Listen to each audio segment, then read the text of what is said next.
تو یہاں یاد رکھیے گا وَالسُنَّةُ تفسیر القرآن، سننا قرآن کی تفسیر ہے، سننا قرآن کی تفسیر ہے۔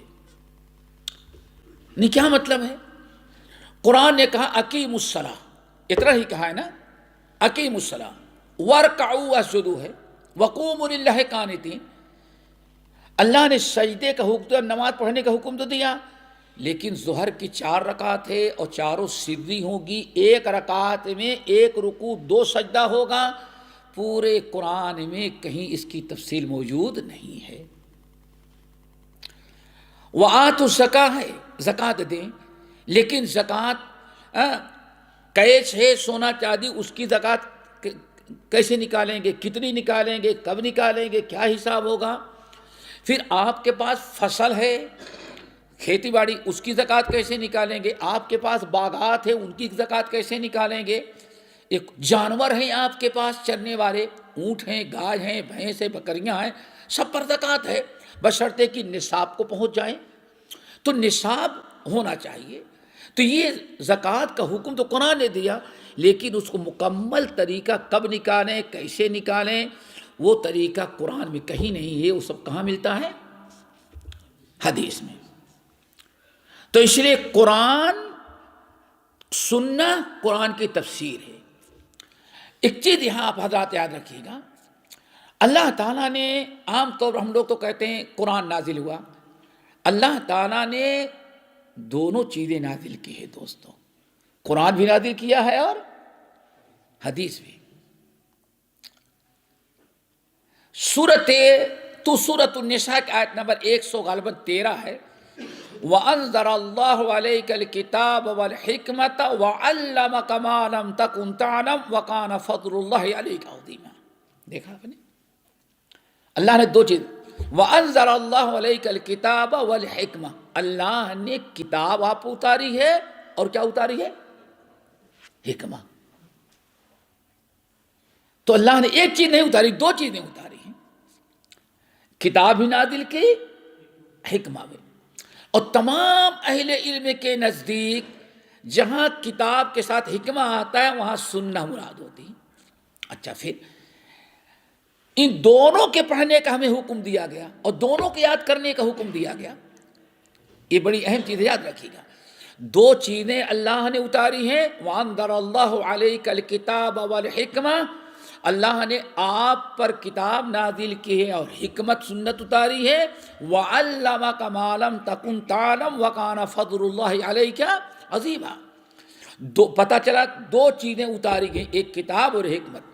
نمبر 2، دونوں کے ہمیں پڑھنے کا اور دونوں کی یاد کرنے کا حکم دیا گیا۔ سورہ احزاب کی آیت، وَذْكُرْنَ مَا يُتْلَى، اللہ تعالیٰ ازواج مطہرات کو حکم دے رہا ہے، وَذْكُرْنَ مَا يُتْلَى فِي بُيُوتِكُنَّ مِنْ آيَاتِ اللَّهِ وَالْحِكْمَةِ۔ پتہ چلا وَذْكُرْنَ، یاد کرو، نبی صلی اللہ علیہ وسلم کی ازواج کو حکم دیا، اے نبی کی بیویوں، تم عام عورت نہیں گھومتی رہو، جاتی رہو، گھر کے باہر نہیں، وَقَرْنَ فِي بُيُوتِكُنَّ، تم کو اپنے گھر میں رہنا ہے، تمہاری بڑی ذمہ داری ہے، صرف چولہا ہانڈی تمہاری ذمہ داری نہیں ہے۔ وَذْكُرْنَ مَا يُتْلَى فِي بُيُوتِكُنَّ مِنْ آيَاتِ اللَّهِ وَالْحِكْمَةِ، اب جو قرآن اور حدیث تمہارے ہاں نازل کی جاتی ہے، نبی تم کو بتاتے ہیں، ان کو یاد کرنا تمہارا کام ہے۔ پتہ چلا دوستو، جس طرح قرآن یاد کیا جاتا ہے ایسے حدیث کو بھی یاد کرنے کا حکم ہو رہا ہے۔ 2 چیزیں ہو گئی۔ نمبر 3، پیارے نبی نے ساری زندگی صرف قرآن نہیں سکھلایا ہے، قرآن کے ساتھ کیا سکھلایا ہے؟ حدیث۔ هو الذی بعث فی الامیین رسولا منہم یتلو علیہم آیات ویزکیہم ویعلمہم الکتاب والحکمہ، ہمارے نبی تم کو کتاب بھی پڑھ سکھلاتے ہیں، والحکمہ، اور حکمت حدیث بھی سکھلاتے ہیں۔ تو دونوں جڑے ہوئے ہیں دوستو، قرآن دونوں کو اللہ نے نازل کیا ہے۔ پھر قرآن ہے کیا، حدیث ہے کیا؟ اِنَّا لَا تُحَرِّكِ بِهِ لِسَانَكَ لِتَعْجَلَ بِهِ اِنَّ عَلَيْنَا جَمْعَهُ وَقُرْآنَهُ، اے نبی آپ جلد بازی نہ کریں، اطمینان کے ساتھ قرآن پڑھیں، آپ جلدی پڑھیں کہ جلدی یاد کرنی ہے، ان علینا جمعہ و قرآن، قرآن کا پڑھانا اور آپ کے سینے میں محفوظ کرنا یہ میرا کام ہے۔ اللہ تعالیٰ دیکھو ان علینا جمعہ و قرآن، اللہ تعالیٰ فرماتے ہیں آپ کے سینے میں قرآن کا جمع کرنا اور اس کا زبان سے پڑھوانا کس کا کام ہے؟ ہمارا۔ ایک حرف ضائع نہیں جائے گا، آپ اطمینان رکھیں۔ پھر کیا ہوگا؟ ثم ان علینا جب قرآن آپ کے سینے میں جمع ہو جائے گا، آپ کو یاد ہو جائے گا، ثم ان علینا بیانا، پھر میں ہی اس قرآن کی تفسیر بھی آپ کو سکھاؤں گا۔ پتہ چل گیا دوستو، اس حدیث کوئی معمولی چیز نہیں ہے، منزل من اللہ ہے۔ بس اتنا ہے، وحی غیر مطلوع کہتے ہیں، اسی لیے علماء کیا کہتے ہیں حدیث کو؟ دو، ایک ہے وحی مطلوع یعنی وہ وحی جو نماز میں تلاوت کی جائے قرآن، اور ایک ہے وحی غیر مطلوع یعنی نماز میں تو نہیں پڑھی جائے گی، اس کو کہتے ہیں حدیث، وہ بھی وحی ہے۔ وما ينطق عن الهوى ان هو الا وحی یوحی۔ جب حضرت عبداللہ ابن عباس رضی اللہ تعالی عنہ، عبداللہ ابن عمرو ابن العاص رضی اللہ تعالی عنہما نبی صلی اللہ علیہ وسلم کے مجلس میں بیٹھتے تھے اور حدیثیں یاد لکھتے تھے، سب لوگ صرف سنتے تھے، لیکن عبداللہ ابن عمرو ابن العاص پہلے صحابی ہیں جو حدیث لکھتے تھے بڑی پابندی کے ساتھ۔ ایک دن لکھ کر کے جا رہے تھے، کہیں پیپر مل گیا یا درخت کے پتے یا کہیں چمڑا مل گیا یا کسی درخت کی چھالی مل گئی، تختیاں لے جا رہے تھے۔ کچھ لوگ راستے میں صحیح بخاری کروائے، یہ کیا لے کے جا رہے ہو؟ اس میں اللہ رسول کے مجلس میں صبح سے بیٹھا تھا، حدیثیں نوٹ کیا ہوں۔ اللہ اکبر، عجیب آدمی تو اللہ رسول کوئی غصے میں بات کہہ جاتے ہیں، کوئی بطور مذاق کے کہہ ڈالتے ہیں، کوئی حقیقت میں، تم سب نوٹ کر لیتے ہو۔ اتنا ڈاٹا کہ عبداللہ ابن عمرو بن العاص نوجوان صحابی تھے، ان کو رونا آ گیا، میں نے کون سے اتنا بڑا جرم کیا کہ اتنی ملامت کر رہے ہیں یہ لوگ۔ پھر واپس گئے نبی علیہ السلام کے پاس روتے ہوئے، کیا ہوا؟ اللہ رسول میں صبح سے بیٹھا تھا اور میں آپ کی حدیثیں نوٹ کر لیتا تھا، تو ان لوگوں نے ہم کو بڑی ڈانٹ پھٹکار کی، تو ہم نے اکتب ما اقول، ان کو چھوڑ دو، اکتب ما اقول، عبداللہ جو کچھ میں کہتا ہوں سب تم نوٹ کر لیا کرو۔ اللہ کی قسم اس زبان سے حق ہی نکلتا ہے کہ اوپر سے آتا ہے، باطل نہیں نکلتا اس زبان سے۔ تو میرے بھائیوں، تو قرآن جو ہے اس لیے کیا کہتے ہیں؟ وَسُنَّةُ تفسر القرآن کی تفسیر کرتی حدیث، تبیان لِتُبَيِّنَ لِلنَّاسِ مَا نُزِّلَ عَلَيْهِمْ، یعنی بھی قرآن ہم نے آپ پر اتارا ہے تاکہ آپ اپنی زبان مبارک سے اس کی تفسیر مانا مفہوم بتا دیں، ٹھیک ہے نا؟ تو یہ تو دلیل ہوئی۔ وہی دلائل القرآن، اور قرآن کے معنی اور مفہوم کا متعین کرنا سمجھنا بھی اسی پر موقوف ہے۔ حدیث متعین کرے گی کہ حدیث میں کیا آیا ہے، اور سنا ہوگا آپ لوگوں نے، صرف اس لیے بتا دے رہا ہوں، کیا لوگ سوچتے صرف عربی زبان سیکھ لے بس قرآن آ گیا؟ نبی علیہ السلام پر کوئی قرآن پاک کی آیت نازل ہوئی، کھاتے پیتے رہو رمضان کے مہینے میں حتیٰ یتبین لکم الخیط الابیض من الخیط الاسود، کھاتے پیتے رہو جب تک یہ سفید دھاگا کالے دھاگے سے نمایاں نہ ہو جائے۔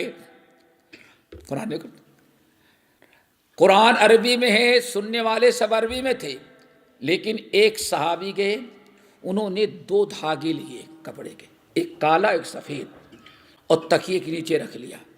صبح ماشاءاللہ کھاتے پیتے مست، وہ بھی نہ لائٹ ہے نہ کھڑکی ہے، پرانا کچا گھر ہوتا تھا، سورج نکلنے کے بعد بھی بہت سارے گھروں میں اندھیرا ہی رہتا تھا، خوب کھاتے پیتے رہے اور نکال کے دیکھتے جاتے کون سفید ہے کون سا کالا ہے۔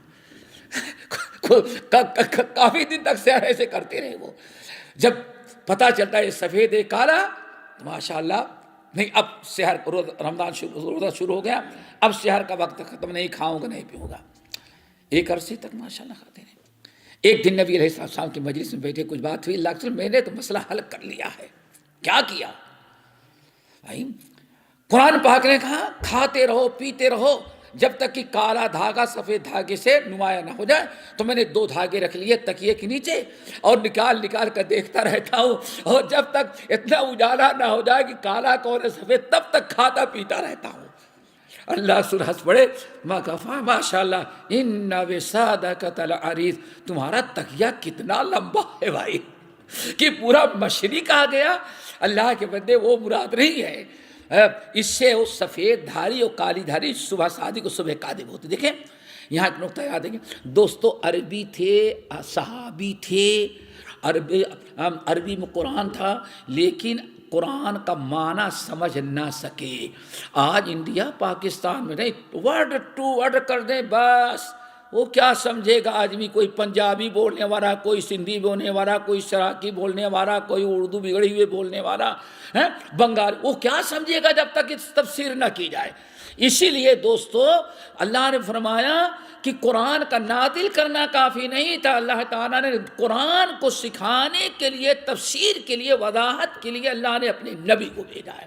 لِتُبَيِّنَ لِلنَّاسِ مَا نُزِّلَ إِلَيْهِمْ, بارک اللہ, لِتُبَيِّنَ لِلنَّاسِ مَا نُزِّلَ إِلَيْهِمْ. تو قرآن کا معنی مفہوم کون متعین کرے گا؟ حدیث.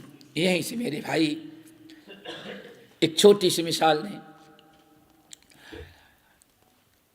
عورت کو ہاتھ لگ جائے تو وضو ٹوٹتا ہے کہ نہیں ٹوٹتا؟ آپ باوضو ہیں, عورت کو ہاتھ لگ جائے تو وضو ٹوٹتا کہ نہیں ٹوٹتا؟ نہیں ٹوٹتا. لیکن کیرلا چلے جائیں تب ہمارے یہاں انڈیا میں, ساؤتھ انڈیا, کیرلا کا نام سنا ہے کبھی؟ ملبار, جہاں شافعی ہیں, تو شافعی کے یہاں ماشاء اللہ وہ وضو کر کے جا رہا تھا, بیگم کو چابی پکڑا رہا تھا, ہاتھ ٹچ کرے گا, او ہو وضو کرو, وضو کرو, سمجھ گئے نا, وضو کرو. ہمارے پنجابی بھائی تھے, سمجھ گئے نا, پنجابی بھائی تھے, وہ کو تبلیغ, جو ہر جمعرات کو تبلیغ میں جاتے تھے, وہ طرح کچھ ہمارے ہاں آنے لگے, اور بیوی ذرا پڑھی لکھی تھوڑی تھے, سمجھ گئے نا. تو وہاں گئے ماشاء اللہ, تو بھائی جو حنفی ہیں یہاں بیٹھے ہیں, ان کی تعلیم ہوگی, جو شافعی وہاں بیٹھے ہیں. وہ پنجابی بیچارہ کبھی حنفی شافعی نہیں جانتا, تو وہاں ہوتے نہیں, وہ غلطی سے بیٹھ گیا کس کی جماعت میں؟ شافعی کے. اب جو شافعی تبلیغی تھا وہ وضو نواب کے دے وضو بتانا لگا کہ نہ وضو اس سے ٹوٹتا ہے, اور بیوی کو ہاتھ لگا جب بھی ٹوٹ جاتا ہے. اب پنجابی کہتا اللہ تیرا شکر ہے, آج تک کتنا گناہ کیا تھا, آج مسئلہ معلوم ہوا ہمیں, آج بڑا مسئلہ معلوم ہوا. کیا ہوا؟ وضو ٹوٹ جاتا ہے. اب آئے, اللہ والد تھے بیچارے, بیوی بچے نہیں ہوئے تھے, میاں بھی تو ایک ہی برتن میں وہ سالن لے کے, اچھا کیوں وضو کر کے کھانا اتنا ثواب ہے, بغیر وضو کھانا اتنا نہ, سب کچھ ہے.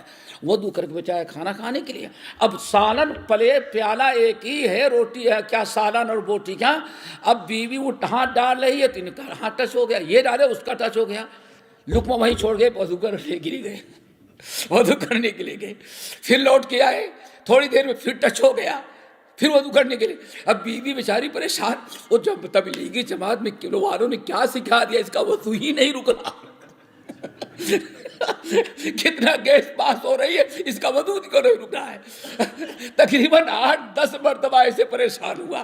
آخرکار بیوی کیا ہو گیا, کیا تم نے سیکھا, پیٹ میں خرابی ہے, کوئی اتنی گیس نکلی, کیوں وضو ٹوٹ رہا ہے؟ کہا نہیں آج مسئلہ معلوم ہوا. کہا کیا معلوم ہوا؟ کہا بیوی کو ہاتھ لگ جا رہے تو وضو ٹوٹ جاتا ہے. اب بیوی کہتی اللہ آپ مجھ کو اتنا نجس و ناپاک بنائے ہیں کہ شوہر کا ہاتھ لگ جائے تو اس کا وضو ٹوٹ جائے. رات کسی بھی صورت سے گزارے, صبح ہمارے پاس آئے, تو میں نے بتایا کہ بھائی مسئلہ یہ کہاں سیکھا. کہا وہاں. تو مسٹیک ان سے کیا ہوئی, حنفی ادھر بیٹھ جائیں سیکھنے کے لیے, تعلیم کے لیے, اور شافعی ادھر, تو غلطی سے بیچارہ شافعی میں چلا گیا. تو اب دیکھیں کتنا بڑا مسئلہ ہے, لیکن اس کا فیصلہ کیا کرے گے؟ حدیث کی طرف رجوع کر لیے, سارا فیصلہ ختم ہوئی. کیوں؟ نبی صلی اللہ علیہ وسلم. نمبر 1 کیسے دیکھیں, دونوں اشکال ہے. اولا مستم النساء, قرآن کی آیت ہے, یا کہ عورت کو تم نے چھو لیا.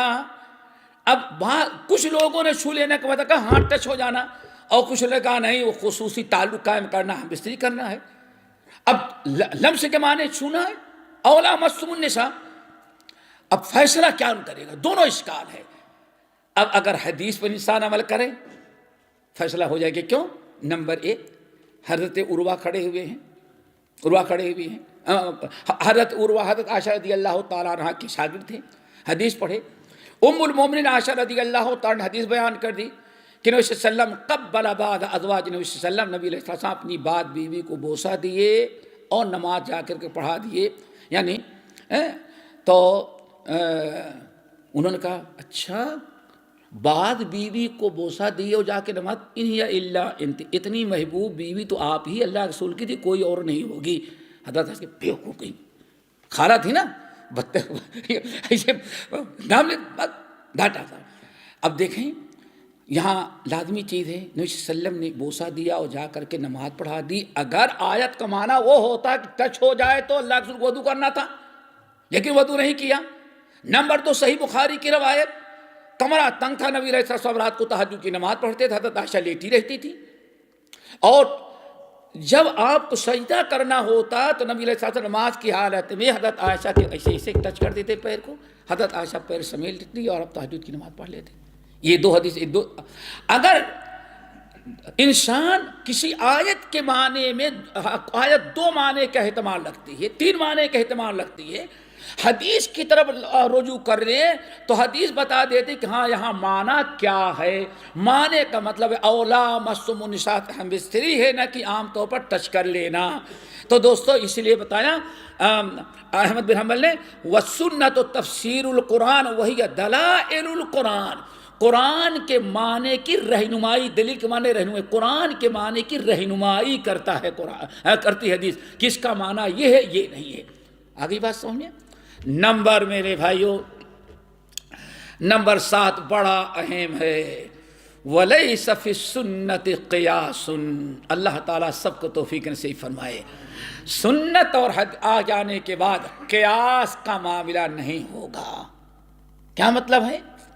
2 ایک معنی تو ہے جب حدیث سامنے آ گئی تو اسی پر عمل کرنا ہے، اگر قیاس کر کے اور مسئلہ نکالو یہ جائز نہیں ہے. اب اچھت بات سیدھے قرآن آ گیا، حدیث مسئلہ معلوم ہو گیا، فوری طور پر اس کو آپ قبول کر لیں. سنت میں قیاس نہیں ہے. نمبر 2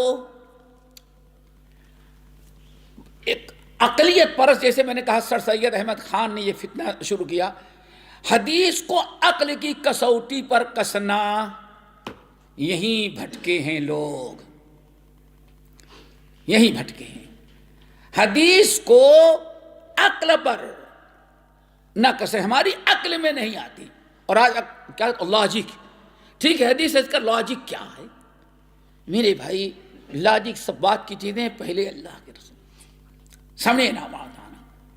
اللہ کے رسول جو باتیں وہی سے بتا رہے ہیں، ہو سکتا ہے کہ آپ کے لاجک وہاں تک پہنچ نہ سکتی ہو. ذرا دیکھیں نبی علیہ السلام ارشاد فرمایا تھا طہور اناء احدکم اذا ولغ فیہ الکلب. اگر کسی کے منہ میں، کسی کے برتن میں کھانے پینے کے کتا منہ ڈال دے، چاٹ لے، تو اس کو 7 مرتبہ دھلنا، 1 مرتبہ مٹی سے دھلنا، مٹی سے دھلنا. بھائی اس کے اندر کیا لاجک ہے، کیا ضرورت ہے؟ اللہ بہتر جانتے ہیں، اللہ کرنے وہ اوپر والے کے حکم سے بات کرتے ہیں. آخر کار ایک بہت زمانے کے بعد سائنس نے کیا کہتے ہیں وہ بتایا کہ کتے کے لعاب میں ایسے جراثیم ہوتے ہیں کہ اگر وہ کہیں چاٹ لے تو سب سے آسان ان جراثیم کو مٹانے والی طاقت اللہ نے مٹی میں رکھی ہے. کتنے دن کے بعد. اسی لیے آپ کے پڑوسی ملک انڈیا کے اندر وہاں کے طبیبوں نے کتا اگر کاٹ لے، ڈس لے، کاٹ لے پاگل کتا، تو اس کے لیے جو انجیکشن آج سے تقریباً 25 سال پہلے تیار کیا تھا، اس میں بہت کچھ مٹی کی شکل، خاص طور سے مٹی کی ہوتی تھی. تو وہ ہو سکتا ہے کہ آگے پتہ چلے، لیکن ہمارا کام ہے وہاں عقل نہ لڑائے، قیاس نہ لڑائیں، فوری طور پر اس کو قبول کر لیں کہ واقعی ہو سکتا ہے ہمارے سمجھ سے باہر ہو، اس لیے ہمیں اس کو انکار کرنے کی گنجائش نہیں ہے. یہی چیز ہے آج ہمارے یہاں. اسی سلسلے میں بھائی کسی کو برا نہ لگے سمجھانے کے لیے، سر سید احمد خان، حمید الدین فراہی، صدر امیر حسن اصلاحی، مولانا ابوالعلا مودودی، ان لوگوں کے اندر جو حدیث کے انکار کا جذبہ پیدا ہوا سب نہیں، ان حدیث کا جو ان کی عقل میں نہ آئی، اصل معیار یہی تھا۔ جو حدیث ان کے عقل میں نہ آئے، کہتے ہیں وہ عقل کے خلاف کیسے اللہ رسول بیان فرمائے؟ بھائی ہماری اور آپ کی عقل میں ہو سکتا ہے فرق ہو تھوڑا سا، اسی لیے کتنی پرانی بات ہے، کہا لیس فی القیاس سنت قیاس، حدیث جہاں آ جائے وہاں عقل کا دخل نہ کرو، قیاس اور عقل کی نہ دوڑاؤ، اپنی سائنس اور اپنی منطق نہ دوڑاؤ، کیوں؟ وہ عام انسان کا فرمان ہے، وہ کس کا فرمان ہے؟ اللہ کے رسول کا، اور اللہ کے رسول کا معاملہ کیا ابھی آپ نے سنا، وَأَنزَلَ اللَّهُ عَلَيْكِ الْكِتَابَ وَالْحِكْمَةَ وَعَلَّمَكَ مَا لَمْ تَكُنْ تَعْلَمُ وَكَانَ فَضْلُ اللَّهِ عَلَيْكَ۔ اللہ تعالیٰ نے اتارا ہے۔ اب کوئی ضروری نہیں کہ ہم اسی حدیث کو مانیں جس کو ہماری عقل جس کو قبول کرے، نہیں، ہمیں اپنی لا یؤمن احدکم حتی یکون ہواہ تبعا لما جئت بہ، ہمارے اپنی، اسی لیے امام طحاوی رحمۃ اللہ علیہ کہتے ہیں کہ ہماری ساری سمجھ، ساری چیز، نبی کی ایک حدیث اگر ہماری عقل کے خلاف پڑے، ہم اپنی ساری عقل قربان کر دیتے ایک حدیث کے لیے، کیوں؟ وہ نبی صلی اللہ علیہ وسلم کی بات ہے۔ تو اللہ تعالیٰ دعا کرو ہمیں حدیث کے مقابلے میں قیاس رائے اور قیاسی مسائل، فردی مسائل، عقل کے گھوڑے دوڑانا، اللہ تعالیٰ ہم سب کو اسے محفوظ رکھے، بچائے۔ دوستو یہ بہت بڑا فتنہ ہے آج۔ نمبر 8، وَلَا تَضْرِبُوا لَهَا الْأَمْثَالَ، اور اس کو مثالیں دے دے کر کے حدیث کو رد کرنے کی کوشش نہ کرو، کسی چیز کی مثال نہ بناؤ، سمجھ گئے نا؟ اللہ اکبر، مثالیں نہ دو۔ امام ترمذی رحمۃ اللہ علیہ نقل کرتے ہیں حضرت عبداللہ بن عباس، حضرت ابو ہریرہ وغیرہ کے متعلق، سنن ترمذی کی روایت ہے، آسان سی بات، چونکہ بہت ساری مثالیں ہیں، ہم ایک اگر کوئی انسان کوئی پکی ہوئی چیز جیسے تیل ہے، سالن ہے، چائے ہے آپ کی، کافی آپ کی ہے، جو آگ پر پکی ہوئی چیز ہو، اس کے کھانے سے بدبو ٹوٹتا ہے کہ نہیں ٹوٹتا؟ نہیں ٹوٹتا۔ اللہ کے رسول صلی اللہ علیہ وسلم تودعوا مما مست النار، جس چیز کو آگ پر پکی ہوئی ہو اس کے بعد تم وضو کر لیا کرو، حدیث ہے، حدیث ہے ترمذی کی۔ اسی لیے بعض صحابہ نے کہا کہ وضو توڑ لیں، حضرت ابو ہریرہ نے کہا کہ وضو کریں گے ہم۔ عبداللہ بن عباس رضی اللہ تعالیٰ عنہ کی مجلس میں حضرت ابو ہریرہ رضی اللہ تعالیٰ عنہ یہ حدیث بیان کر دی کہ وضو، یہ حدیث ہے۔ حضرت عبداللہ بن عباس نے کہا کہ اچھا، تو اس کا مطلب تم تیل لگاتے ہو، تیل لگانے کے بعد بھی، چونکہ تیل والی چیز ہو سکتا ہے آگ پر پگھلائی جائے، اور کیا کہتے ہیں، اچھا گرم پانی سے نہا لوگے تب پھر ٹھنڈے پانی سے نہانا پڑے گا؟ دو چار مثالیں دی۔ اللہ اکبر، حضرت ابو ہریرہ بہت غصے میں ہو گئے، لال پیلے، یا اخی اذا سمعت حسن لا تضرب لها الامثال، میرے بھتیجے یا میرے بھائی، جب حدیث آ جائے تو خبردار اس کو مثالیں دے کر کے اس کو رد کرنے اور ٹھکرانے کی کوشش نہیں کرنا۔ ہوا کیا؟ تو بتایا ہی گیا، تشریح کی گئی کہ اصل میں وضو سے مراد یہاں کلی کرنا، دانتوں میں کوئی چیز پھنسی رہ جائے، آپ نے گوشت کھا لیا، سالن کھا لیا، بریانی کھا لی، اور کلی نہ کیوں چلے گئے آپ نماز پڑھنے کے لیے، دانت میں اگر اٹکا ہوا تو ہو سکتا ہے نماز میں پورے نماز آپ کی زبان پورے منہ میں گھومتی رہے گی، ڈسٹرب ہوگا، دانت پھنسا ہوا تکلیف، تو اس لیے بہتر ہے کہ کلی کر لو، ہاتھ دھل لو۔ ہاتھ آپ نے نہ دھلا، آپ ہاتھ نے نہ دھلا تو چکناہٹ لگی ہوئی ہے، تو ہو سکتا ہے بار بار کپڑے میں آپ کو باس آتی رہے. تو اس لیے حدیث کے اندر آیا دوسرے روایت کا ہاذا وضو، یہ میرا وضو ہے. کھانے کے بعد ہاتھ دھلے، ہاتھ دھلنے کے بعد کلی کے فرح ہاذا وضو، یہ میرا وضو. کیا مطلب؟ کھانے کے بعد کا وضو نماز والا وضو نہیں ہے، بلکہ یہ ہاتھ دھل لینا، کلی کر لینا، ہونٹ صاف کر لینا، تاکہ چکناہٹ نہ رہ جائے، کوئی چیز پھنسی نہ رہ جائے. دیکھتے دانت میں کوئی چیز پھنس جائے تو انسان کتنی الجھن ہوتی رہتی، بے چینی ہوتی رہتی. ان تمام چیزوں کے خاطر کہا گیا یہ وضو ہے. تو وضو سے مراد کیا تھا؟ یہ دیکھیں، تا خبردار مثال نہیں دینا دوستو. تو میرے بھائی حدیث آ جائے، اب اس کو مثالوں کے ذریعے اس کی چھوٹی سی مثال دیکھیں. آج ہمارے یہاں بغیر وسیلے کے، بغیر واسطے کے دعا کوئی مانگنا بہت بڑا جرم سمجھتا ہے. گھنٹے بھر دعا مانگے گا، یہ دے دے، یہ دے دے، لا یہ دے دے، یہ دے، آخر کے اللہ فلاں کے طفیل میں. اب آ گئے طفیل میں. پھر پورا شرک ہمارے ہاں جو اولیاء کو اللہ تعالیٰ کے ساتھ شفاعت کے نام پر، شفاعت کے نام پر جو آج ہمارے یہاں شرک رائج ہے. کوئی انسان بغیر کسی، سارا شرک جو ہوتا ہے، چاہے داتا دربار کا ہو، پاک پٹن کا ہو، اجمیر کا ہو، دلی کا ہو، جہاں بھی آپ جائیں سب یہی کہتے ہیں یہ اللہ تو نہیں ہے، لیکن ان کی نظر و نیاز اور ذرا بکرے ذبح کر دیتے، سجدہ کر لیتے، طواف کر لیتے، تو اللہ تعالیٰ تک ہماری بات. ہاں ما نعبدہم الا لیقربونا الی اللہ زلفیٰ.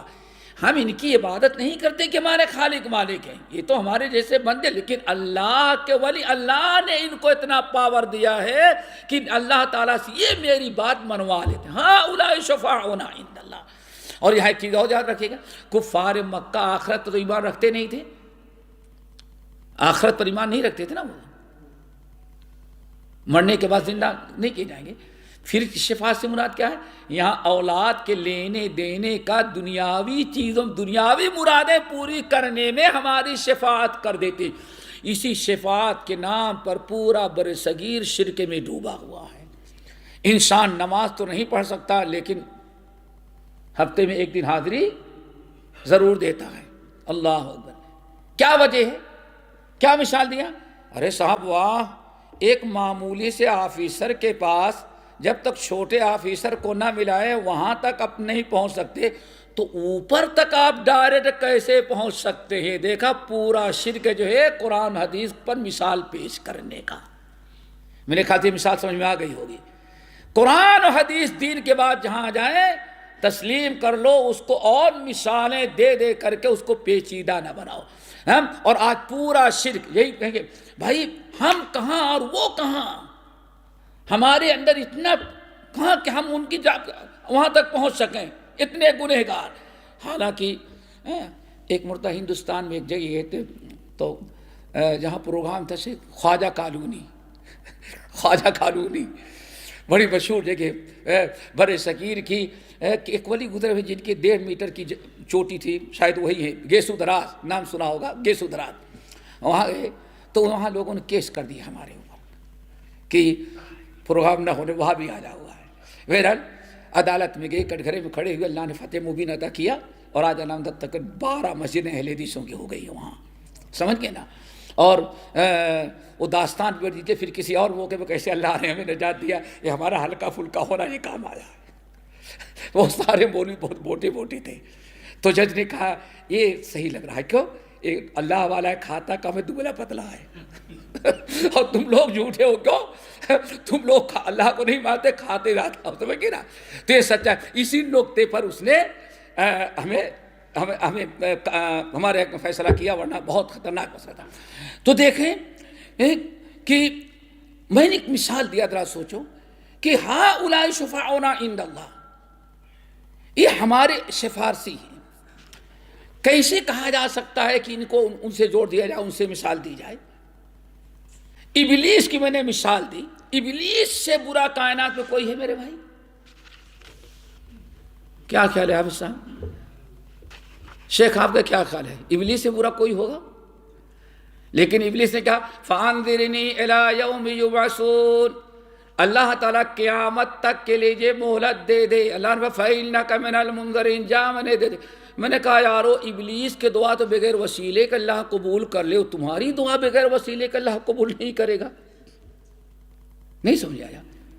ابلیس دعا مانگی نا, فَأَنذِرْنِي إِلَىٰ يَوْمِ يُبْعَثُونَ, اللہ قیامت تک ملکو موت ہمارے پاس ہے, قیامت تک زندہ رہے تاکہ ہم لوگوں کو زیادہ گمراہ کریں. اللہ نے فرمایا جا تیری فریاد قبول کر لے, فَإِنَّكَ مِنَ الْمُنظَرِينَ, تجھے مہلت دے دے. میں نے کہا یارو مسلمانوں, ابلیس کی دعا اللہ قبول کر لیتا ہے, شیطان کی. تم 5 وقت کے نماز پڑھتے ہو رحمان والے, تمہاری دعا بغیر واسطے قبول نہیں کرے گا. تم اپنے آپ کو ابلیس سے بھی زیادہ گیا گزرا سمجھتے ہو. تو اللہ سبحانہ نے خبردار مثال نہیں پیش کرو. نمبر 9, لا تدرک بالعقول ولا الاہواء. حدیث کا معنی اور مفہوم یہ نہ تو عقل کے معیار پر پرکھا جائے گا. حدیث ہے, حدیث پر صحابہ نے عمل کیا, سلف نے کیسے عمل کیا, شراح احادیث نے کیا کہا, وہ سمجھا جائے گا. سب کو ہٹا کر کے اپنی عقل کے ذریعے کوئی انسان حدیث سمجھنا چاہے بغیر علم کے, تو اللہ کے امام احمد بن حنبل کہتے ہیں یہاں عقل والوں کی عقل تسلیم نہیں کی جائے گی. اگر آپ حدیث پڑھتے ہیں, حدیث آپ کے سمجھ میں نہیں آ رہا ہے, تو اللہ نے فرمایا فَاسْأَلُوا أَهْلَ الذِّكْرِ إِن كُنتُمْ. بھائی اگر تمہارے سمجھ میں نہیں آ رہا ہے پوچھ لو. تعجب کرے, یہ اتنا بڑا محدث شیخ القول میاں نذیر حسین کا خاص تلمید, جس نے سنن ابی داؤد کی شرح لکھنا شروع کیا, اگر پوری ہو گئی تو 32 جلدوں میں سنن ابی داؤد کی شرح لکھ رہے تھے وہ علامہ شمس الحق عظیم آبادی رحمۃ اللہ علیہ. یہ جب سنن ابی داؤد کی شرح لکھنے لگے تو ایک حدیث میں ایک جگہ اٹک گئی, یہ اللہ اکبر وفوق کل ذی علم علیم, ایک جملہ تھا حدیث کا, ان کے سمجھ میں نہیں آ رہا تھا. تقسیم کے پہلے جہاں جہاں ان کو بر صغیر علماء ملے, ہر ایک کے پاس لیٹر لکھا, بھائی اس حدیث کا معنی ہمیں سمجھ میں نہیں آ رہا ہے. کیوں؟ پورے ہندوستان متحدہ ہند کے علماء کے پاس لیٹر لکھ, کیوں؟ اللہ نے فرمایا فَاسْأَلُوا أَهْلَ الذِّكْرِ إِن كُنتُمْ. تمہارے بات سمجھ میں نہیں آ رہی ہے تو کسی اور سے پوچھ, علم والے سے پوچھ. پوچھتے رہے یہاں تک کہ مولانا عبدالعزیز رحیم آبادی بیٹھے اور پیش کیا, اور لمحے بھر میں اس بار حدیث کا معنی بتا دیا. اتنے بڑے محدث نے نوٹ کیا, کہا یہ معنی اس حدیث کا ہمارے فلاں ساتھی عالم نے بیان کیا ہے. تو دوستو وہاں عقل کی نظر آیا کہ آیا یہ حدیث عقل کے مطابق ہے کہ نہیں, عقل قبول کرتی ہے کہ نہیں کرتی, عقل میں آتی نہیں. سوچا اس کو کیا کرنا چاہیے, ہمیں چاہیے کہ اس کو ہمارے سمجھ میں نہیں آتی تو محدثین علماء کی طرف رجوع کریں اور اس کو آپ قبول کریں. اور اسی طرح سے نفس پرستی بھی نہیں ہونا چاہیے, نفس پرستی نہیں ہونا چاہیے. سنا ہوگا, سنیں, اب تو الحمدللہ آپ لوگ کسی اور زمانے میں شاید شیخ جانتے ہو کہ بچپنے میں جب لوگ داڑھی نکالنے لگے, صاف کرنے کہتے قرآن میں ہے کلا سوفا, کلا سوفا کی صاف کرو, کلا سوفا, یعنی اس کو صاف. دیکھو قرآن میں لکھا ہوا ہے. ابھی ایک نیا واقعہ بتائیں آپ کو. ایک شخص پشاور میں آ کر کے, عربی ہے, جا کے آباد تھا جب وہ افغان جہاد چل رہا تھا, تو وہیں اس نے شادی بھی کر لی, پشاور میں شادی کر لی. ابھی تازہ واقعہ بتاتے ہیں آج کیسے عقل پرستی کی جاتی ہے اور قرآن و حدیث کو اپنے مرضی پر ڈالا جاتا ہے. وہ بیچارہ حالات وہاں خراب ہوئے, پھر پاکستان سے کچھ سختی ہوئی تو چلا آیا, آج امارات میں وہ کام کرتا ہے. تو ابھی ملا تو کہنے لگا اس کی ساس بیوی وہاں کی ہے, بچوں کے ننیال وہاں کا ہے, تو وہاں رہتا تھا, بیوی وہاں کی ہے, تو ذرا سے وہ اردو بھی سمجھ لیتا ہے. بہرحال کوئی مولوی صاحب یہاں سے گئے تھے ماشاءاللہ ہمارے شیخ کی طرح, تو وہاں کہا بھائی نسوار کھانا غلط ہے. اب ان کے علاقے میں نسوار کو کوئی حرام کر دے, اتنا بڑا ظالم کون ہوگا. نسوار سمجھتے ہیں آپ لوگ, نسوار حرام ہے. اب مولوی صاحب گئے تو فتویٰ دے کے آ گئے, کچھ لوگ مانے کچھ لوگ نہیں مانے. اب خطیب جو ہیں وہ سب سے زیادہ نسوار استعمال کرتے ہیں امام صاحب. مشکل یہ ہے بات ان پر اڑی نہیں, قرآن کے اندر ہے. اتفاقاً یہ بیچارہ سسرال گیا تھا جمعہ پڑھنے کے لیے, ان کے پیچھے چلا گیا تو مولوی صاحب چڑھے ہوئے تھے شیخ، اور انہوں نے شروع کر دیا، نئے مولوی نئے فتویٰ دیتے، کہتے نسوار حرام، نسوار کہاں تذکرہ، اللہ کی قسم قرآن میں نسوار لکھا ہوا ہے۔ اللہ اکبر، ذرا سوچو، اب کہاں نسوار لکھا ہوا ہے؟ لیست الیہود ولن ترضی عنک الیہود ولا النصارى، دیکھو نسوار ہے نہیں، نصارہ کا ترجمہ اس نے منبر پہ کیا کیا؟ اللہ اکبر۔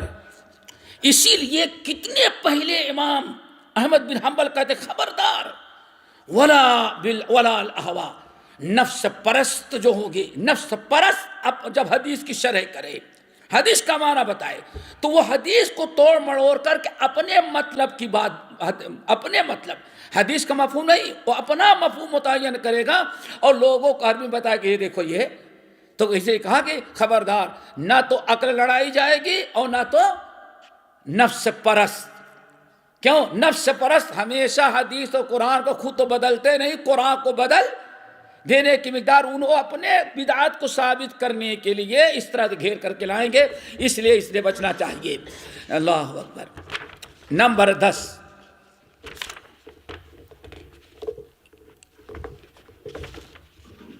نمبر 10 ہے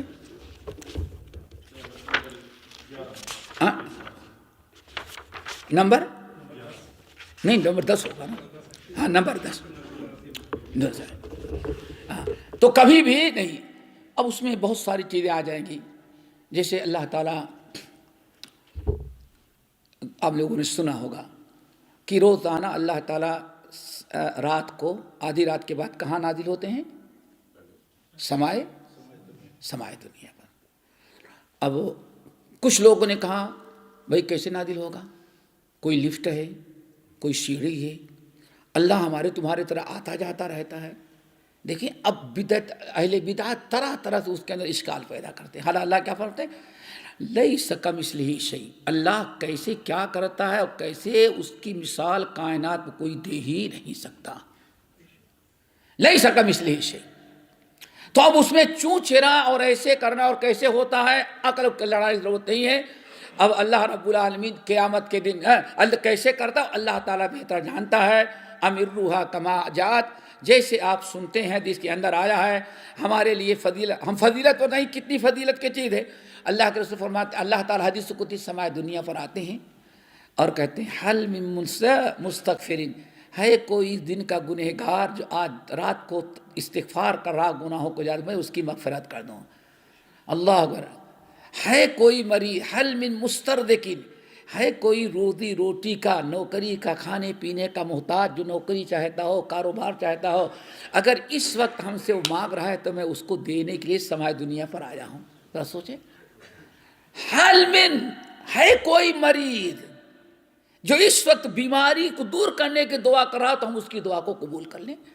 ہمیں اس پر نگاہ رکھنے کے بجائے شیطان نے کہا پہلے یہ سوچو آتا کیسے ہے، اب آتا کیسے تو اللہ بہتر جانتا ہے کیسے آتا، ہم لوگ اس کے بارے میں کچھ نہیں کہہ سکتے ہیں۔ نمبر 10، ومن السنت، نمبر 10 یہ ہے کہ جو چیزیں ضروری ہیں جن پر ایمان رکھنا، جس کے انکار کر دینے سے انسان کفر تک پہنچ جاتا ہے، وہ بھی دوستو تقدیر پر ایمان رکھنا ہے۔ کس پر؟ آمنت ان تؤمن باللہ وملائکتہ والقدر خیرہ وشرہ، تقدیر پر ایمان رکھنا۔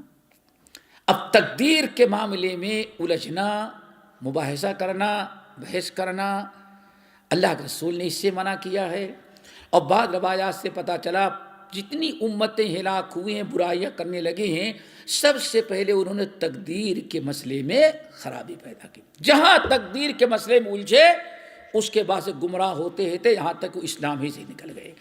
تو امام احمد بن حنبل رحمۃ اللہ نے کہتے ہیں وہ سنت سے ثابت شدہ مسائل اور عقیدہ جس کے انکار، جس میں شکوک و شبہات کے بنا پر انسان اسلام سے خارج ہو جاتا ہے، ان میں ایک بہت بڑی چیز کیا ہے؟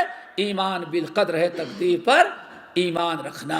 نبی صلی اللہ علیہ وسلم نے ارشاد فرمایا کہ اے لوگو، یہ احد پہاڑ کے برابر بھی اگر کوئی سونا صدقہ کر جائے تو اللہ تعالیٰ اس وقت تک قبول نہیں کرے گا جب تک کہ وہ انسان تقدیر پر ایمان نہ رکھے.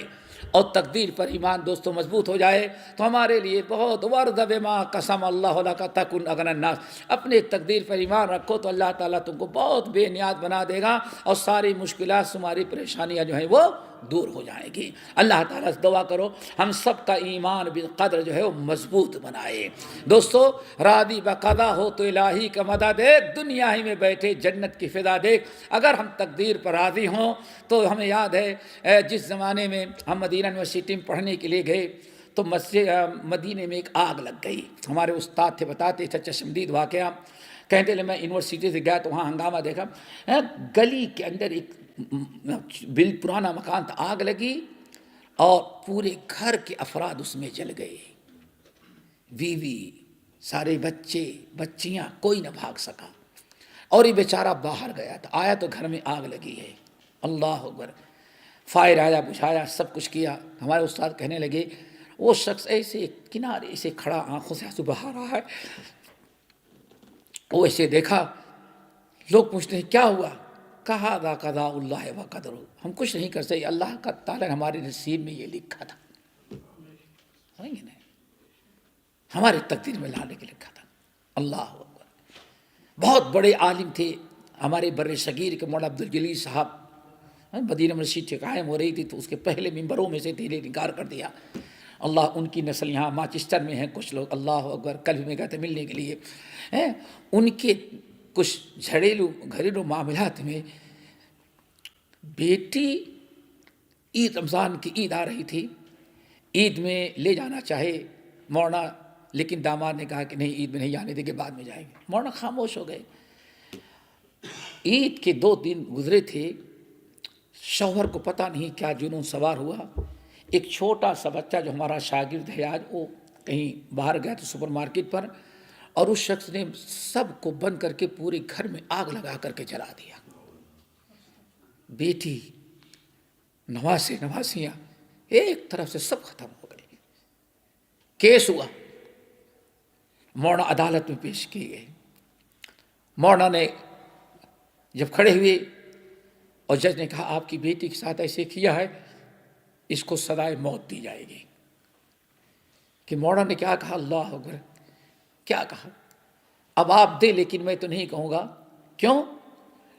اس اللہ تعالیٰ ہمارے تقدیر میں لکھا تھا کہ ہماری بیٹی اور ہمارے نواسے اور نواسیاں اس مصیبت میں اجل کے خاک ہو جائیں. اس کو سزا دیں گے، لیکن ہماری بیٹی اور ہمارے نواسے تو ہمیں نہیں مل سکتے. ورد بما قسم اللہ لک تکن اغنی الناس. دوستو امیری، غریبی، مصیبت، پریشانیاں جو ہوتی ہیں یہ سب اللہ تعالیٰ کے فیصلے کے مطابق ہوتی ہیں اور آزمائش ہوتی ہے. اللہ کے رسول نے ساتھ رمایا فمن رضی، آزمائش میں اللہ تعالیٰ کے فیصلے پر، تقدیر پر جو خوش رہا، دنیا تو ملتی ہے سب سے بڑی دولت ہے کہ اللہ اس سے راضی ہو جاتے ہیں.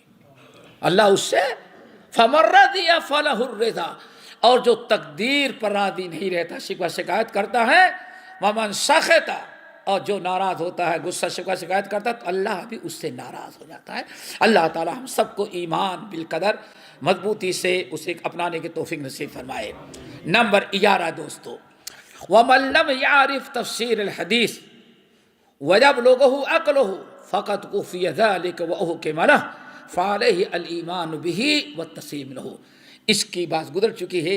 جب بھی کوئی قرآن کی آیت آئے، ہمارا وصول ہے، حدیث آئے، اگر آپ کے سمجھ میں نہ آ رہی ہو، آپ اس کا معنی مفہوم نہ سمجھ میں آ رہے ہوں، آپ کے لیے کوئی مشکل ہے، تو آپ انکار نہ کریں، بلکہ اس پر کہیں کہ بھائی ہمارے سمجھ میں نہیں ہے تو حق، لیکن میرے سمجھ میں نہیں آ رہا کہ اس کا معنی اور مفہوم کیا ہے. نہ اس پر اعتراض کریں، نہ انکار کریں، بلکہ اس کو قبول کرنے اور اپنے سے بڑے کسی عالم کا انتظار کریں کہ اس سے مل جائے تو اس سے مسئلہ ہم پوچھ لیں گے. نمبر 12، اللہ اکبر، حدیث الصادق المصدوق. یعنی بچہ جب ماں کے پیٹ میں رہتا ہے تو 4 چیزیں لکھ لی جاتی ہیں، وہی نصیب کیا اللہ اس کا زندگی کتنی ہوگی، اور کیا کہتے ہیں کتنا اس کا رزق کہاں سے آئے گا، کیا آئے گا، سب چیزیں لکھی جاتی ہیں. اور تو حضرت عبداللہ بن مسعود کہتے الصادق المصدوق نے بیان کیا ہے.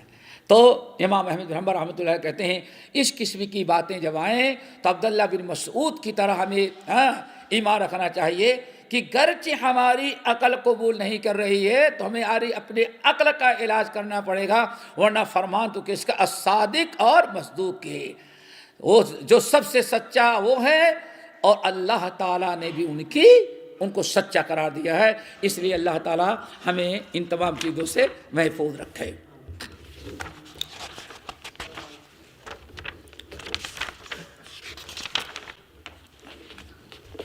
نمبر 13 اذان کو وقت ہو گیا.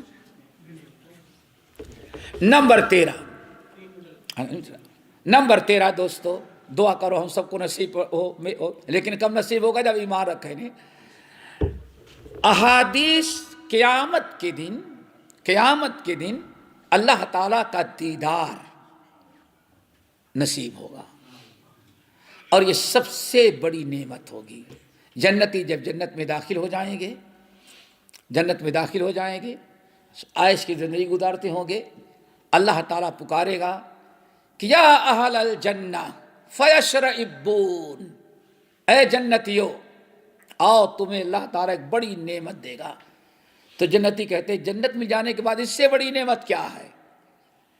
نہیں، آؤ جب سب اکٹھا ہوں گے تو اللہ تعالیٰ اپنا دیدار کرائے گا، اور جب دیدار کرے گی تو ساری جنتی کہے گی کہ اگر یہ نعمت نہ ملی ہوتی تو جنت بھی بے مزہ ہو جاتی. بہت بڑی نعمت ہے.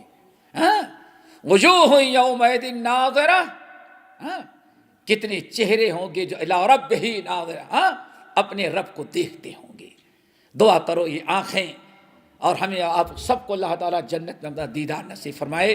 اب یہ دیدار نصیب ہوگا، حدیث متواتر ہیں، بہت ساری حدیثیں ہیں، لیکن جو معتزلہ گزرے، جو باطل فرقے نکلے اہل بدعت، وہ کیسے دیدار ہوگا؟ اللہ کو کیسے دیکھ سکتے ہیں ہم؟ 50 یعنی منطق فلسفے میں آ کر کے 50 سوال کرتے ہیں، عقل پڑھتے بھائی اللہ کو کیسے دیکھ سکتے ہیں؟ اب اللہ نے فرمایا کہ دیکھ لو گے تو ہمیں حدیث سے نہیں آیات کا بھی انکار ہو جاتا ہے، تو ہمیں اس بات پر کیفیت میں نہیں ہے کیسے دیکھیں گے. اب بتائیں انشاءاللہ وہ قیامت کے دن جیسے ہوگا وہ ہم دیکھ لیں گے. جیسے دیکھنے ماشاءاللہ علامہ شبلی نعمانی دلی میں ایک تقسیم سے پہلے کی بات ہے، چلے گئے تو دینی مدرسہ تھا، لوگوں نے سوچا بڑے عالم آئے ذرا معائنہ کرا دیں. وہ معائنہ کرنے لگے تو شبلی نعمانی میں اپنے منطق فلسفے کے زور میں ایک طالب علم سے پوچھا عیسیٰ مردوں کو زندہ کرتے تھے؟ کہا ہاں. کیسے زندہ کرتے تھے؟ کہا پتہ نہیں. اچھا دوسرے سے پوچھا کیسے زندہ کرتے تھے؟ پتہ نہیں. تیسرا بڑا تیز تھا، ہمارا یہ ہونا چاہیے. کہا زندہ کرتے تھے. کہا کیسے؟ کہا قیامت کے دن آپ بھی دیکھ لیں گے، میں بھی دیکھ لوں گا. سناٹا چھا گیا، صاف سو گیا. شبلی نعمانی کوئی آگے بات ہی نہیں کی ہے. نہیں، اس نے کہا کہ اصل میں جس وقت زندہ کرتے تھے نہ ہم تھے نہ آپ، اگر ہم ہوتے تو نقشہ پورا بتاتے تھے، ایسے زندہ کرتے تھے. اللہ اکبر، بات ختم ہو گئی. تو کبھی ہماری عقل میں نہیں آتی تو ہم کہتے ہیں بھائی کیسے ہوگا کیسے ہوگا. احمد بن حنبل رحمۃ اللہ کیسے والا معاملہ نہیں ہے، اس پر کیا کہو آمنا وصدقنا، ہم اس پر ایمان رکھتے ہیں، تصدیق کرتے ہیں، اور کیفیت جو ہے انشاءاللہ قیامت کے دن آنکھوں سے ہم دیکھ لیں گے. وجوہ یومئذ مسفرہ ضاحکۃ، مستبشرہ کا جو منظر ہوگا، الی ربہا ناظرہ، جب اپنے رب کو دیکھتے ہوں گے اس وقت سمجھ میں آ جائے کہ اللہ رب العالمین کیسے، اللہ کو آپ دیدار کیسے کر سکتے ہیں. ہاں یہ آنکھیں کیسی ہوں گی؟ ان آنکھوں سے دیکھیں گے نہیں. وہاں فبصرک الیوم حدید، قیامت کی آنکھیں بھی بڑی تیز ہو جائیں گی. اللہ رب العالمین دعا کریں اللہ تعالیٰ ہم سب کو مل کے توفیق نصیب فرمائے. باقی انشاءاللہ مسائل ہیں کل ہم عرض کریں گے. میرے خیال اذان کا وقت ہو گیا نا. ہاں انشاءاللہ اگلی نشست میں امید ہے کہ جیسے آج بیٹھے ہیں کل بھی انشاءاللہ. سبحانک اللہم و بحمدک اشہد ان لا الہ الا انت استغفرک.